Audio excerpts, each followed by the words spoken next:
আমরা এসেছি নন্দন মেলাতে, বিশ্বভারতীতে কলা ভবনে যে মেলাটা অনুষ্ঠিত হয় নন্দলাল বসুর নামে, সেই নন্দন মেলাতে আজকে আমরা এসেছি দুজনে। সবসময় আপনারা দেখেন আমি সোলো ঘুরি, তো যার সাপোর্টে ঘুরি সে আমার সঙ্গে রয়েছে।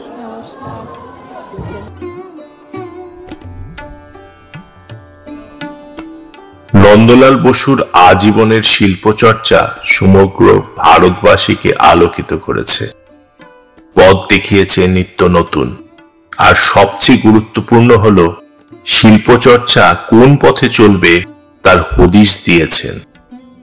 সে পথ বিবিধ, তাই তার শিল্পাচরণের আঙ্গিকও ভিন্ন ভিন্ন। সেই জন্যই তিনি আচার্য।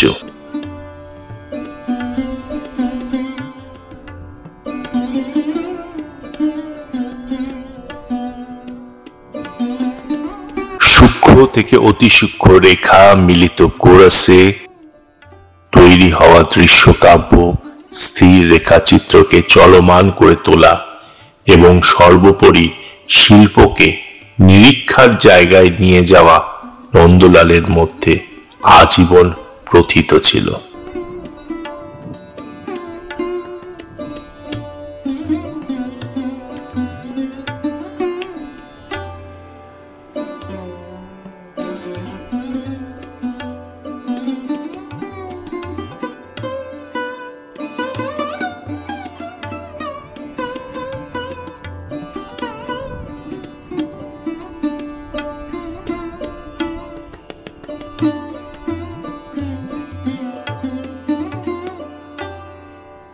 কেবলমাত্র অলঙ্করণ নয়, নন্দলাল বসুর শিল্পবোধের প্রকাশ ছড়িয়ে রয়েছে কলা ভবনের ছাত্রাবাস, ভোজনাগার, শ্যামলী জুড়ে। জানা যায় ছাত্র বিনোদ বিহারীকে দেশ বিদেশের দেওয়াল চিত্র অঙ্কনের নানান কলা কৌশল সংগ্রহ করাতেন। ছাত্র রামকিঙ্কর ও অন্যান্যদের নিয়ে পোড়ামাটির ফলকের বদলে মাটির দেওয়ালে মাটিরই অলঙ্করণ করতেন। আলকাত্রার প্রলেপ দিয়ে তা শক্ত ও জল প্রতিরোধক করে তুলেছিলেন। পাকা বাড়ির দেওয়ালেও তার নিরীক্ষার ছাপ স্পষ্ট।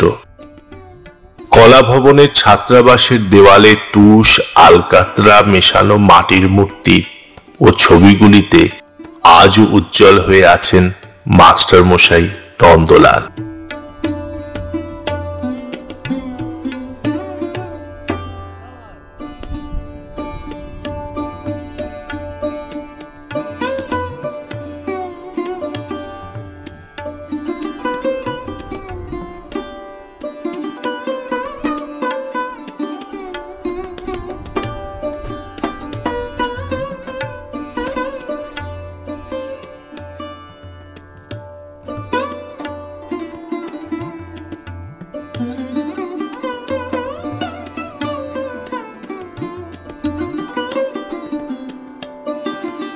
তার প্রেরণাতেই শান্তিনিকেতনে কাঁকড় ও সিমেন্ট মিশ্রিত মূর্তি নির্মাণে হাত দিয়েছিলেন তৎকালীন ছাত্ররা।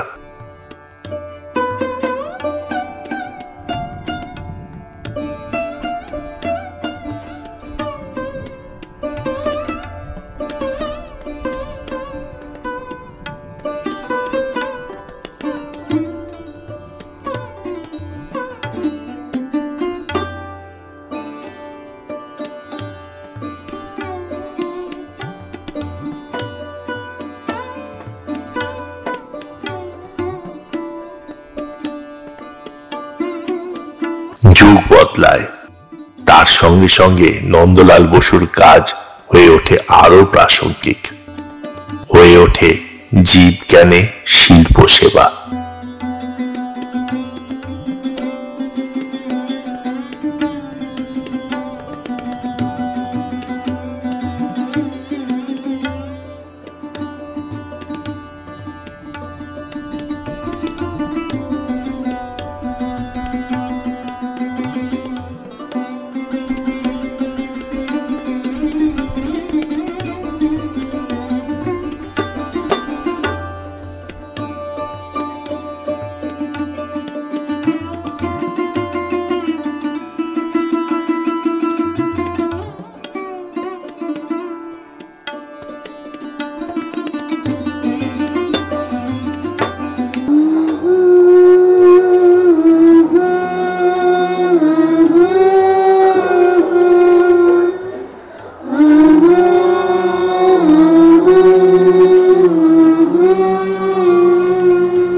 স্বাধীনতার পর সামান্য কয়েকটা বছর কেটেছে তখন।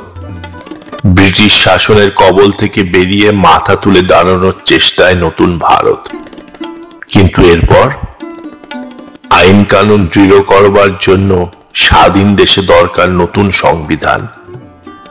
দেশের নেতারা এবার মন দিলেন সেই কাজেই। কিন্তু এমন ঐতিহ্যশালী দেশের সংবিধান ও তার গঠন নকশা তো যেমন তেমন করে হওয়ার নয়, হাতে লিখতে হবে। শুধু তাই নয়, সেই হাতে লেখা পৃষ্ঠার পাতায় পাতায় চাই ছবি ও নকশার বৈভব, ঠিক যেমনটি থাকতো মুঘল পুঁথিচিত্রে কিংবা পাল ও জৈন পুঁথিচিত্রকলায়। কিন্তু এই কঠিন কাজের দায়িত্ব কে নেবে? নকশাদার হাতের লেখার জন্য তলব পড়ল প্রেমবিহারী নারায়ণ রায়জাদার। ইংরেজি রোমান ঢঙের হাতের লেখার সুদক্ষ ক্যালিগ্রাফার প্রেমবিহারী। গোটা সংবিধানটি হাতের লেখার দায়িত্ব সঁপে দেওয়া হলো তার উপর। আর হাতের লেখার পাশাপাশি ছবি ও নকশা দিয়ে সংবিধানের পাতাগুলিকে সাজানোর বিষয়টি নিয়ে বিন্দুমাত্র ভাবতে সময় নেয়নি ভারত সরকার। এই কাজ নন্দলাল বসু ছাড়া আর কেই বা সামলাতে পারবেন? খবর গেল শান্তিনিকেতনে। এমন দায়িত্ব পেয়ে নন্দলাল বসু তৎপর হলেন সঙ্গে সঙ্গে। শান্তিনিকেতনের শিল্পীদের সহযোগিতায় শুরু করলেন ভারতের সংবিধানের অলঙ্করণের কাজ। পুরো সংবিধানটি ছাপা হয় ফটো লিথোগ্রাফ পদ্ধতিতে দেরাদুনের সার্ভে অফ ইন্ডিয়ার তত্ত্বাবধানে। এমন নকশামণ্ডিত সংবিধানের পৃষ্ঠা পৃথিবীর ইতিহাসে বিরল। যে বিষয় নিয়ে ছবি আঁকা হয়েছে সেগুলি হলো মহেঞ্জোদারোর সিল, গুরুকুল বা বৈদিক আশ্রমের দৃশ্য, রামায়ণের দৃশ্য, মহাভারতের দৃশ্য, বুদ্ধের জীবনী, মহাবীরের জীবনী, বৌদ্ধ ধর্মের প্রসার ও সম্রাট অশোকের ভূমিকা, গুপ্ত যুগের শিল্পধারার বিবিধ পর্যায়, বিক্রমাদিত্যের রাজসভা, ওড়িশার ভাস্কর্য শিল্প, নালন্দা, নটরাজের নৃত্য, মহাবালিপুরামের ভাস্কর্য, আকবর ও মোগল স্থাপত্য, শিবাজি ও গুরু গোবিন্দ সিং, টিপু সুলতান ও ঝাঁসির রানী লক্ষ্মীবাই, জাতির পিতা গান্ধী ও তার ডান্ডি মার্চ, গান্ধীজির নোয়াখালী ভ্রমণ, দাঙ্গার সময়, নেতাজি সুভাষচন্দ্র বসু আজাদ হিন্দ ফৌজের লড়াই, ভারতের বাইরে থেকে ভারত, হিমালয়ের দৃশ্য, মরুভূমির দৃশ্য, সমুদ্রের দৃশ্য, সব মিলিয়ে মোট 22টি ছবি। ভারতের ঐতিহ্যের ছবি সংবিধানের পাতায় পাতায়। ধর্ম, ঐক্য, বোধ, সমাজ, ত্যাগ, জাতীয়তাবাদ, দেশের গঠন, জাতির স্বপ্ন সবকিছুর সম্পর্ক রয়েছে ওই ছবিগুলির সঙ্গে।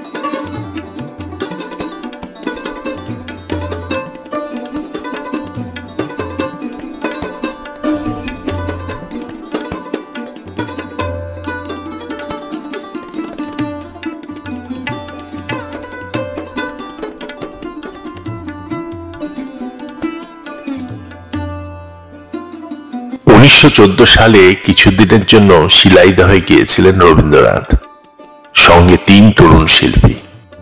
এই তরুণদের উচ্ছল স্বভাব তাকে উদ্দীপ্ত করে। তিনি দীনবন্ধু অ্যান্ড্রুসকে লেখেন, "Their enthusiasm of enjoyment adds to my joy." এই 3 জনের একজন ছিলেন শিল্পী নন্দলাল বসু। রবীন্দ্রনাথের সঙ্গে তার যোগাযোগ অবশ্যই দৈবনির্দিষ্ট ছিল। বিশ্বভারতীর প্রাঙ্গণে রবীন্দ্রনাথের বিচিত্র শৈল্পিক খেয়ালের এক অন্যতম রূপকার ছিলেন নন্দলাল। তার ম্যাজিক তুলি স্পর্শে শান্তিনিকেতন, শ্রীনিকেতন সত্যি আশ্চর্য সুন্দর হয়ে উঠল।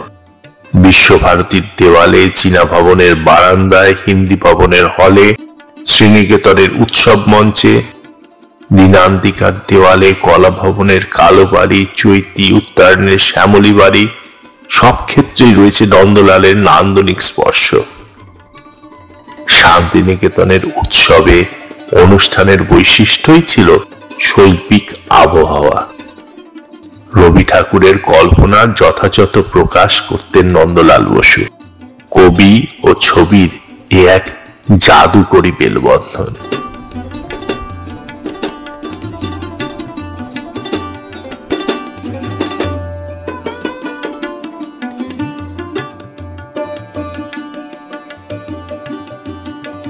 সেই চিত্রের জাদুকর নন্দলাল বসুকে স্মরণে রেখেই এই নন্দন মেলা বিশ্বভারতীতে প্রতি বছর 1 এবং 2 ডিসেম্বর অনুষ্ঠিত হয়।